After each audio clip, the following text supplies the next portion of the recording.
اللہ کی رسی کو مضبوطی سے تھامیں، وَلَا تَفَرَّقُوا، فرقہ بازی میں مت پڑیں۔ یہی تو فرقہ بازی ہے کہ آپ نے صحابہ کی قسمیں کر دیں، صحابہ کو قبائل میں تقسیم کر دیا، اور خود بیٹھ گئے صحابہ کے درمیان فیصلہ کرنے کے لیے قاضی بن کر۔ آپ کی حیثیت کیا ہے کہ آپ صحابہ کے بارے میں قاضی بنے؟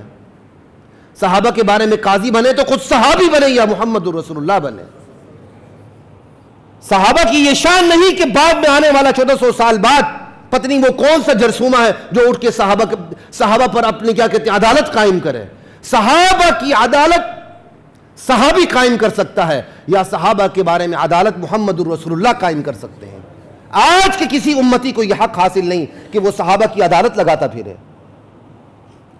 مسلمان جا رہا ہے کفر کی طرف، اور ہم یہاں صحابہ کی عدالت لگا کے صحابہ کے بارے میں فیصلہ کرنے بیٹھے ہیں۔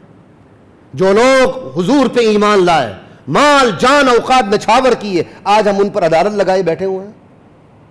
یہ کس چیز کی کمی ہے؟ یہ امر بالمعروف نہیں عن المنکر کی کمی۔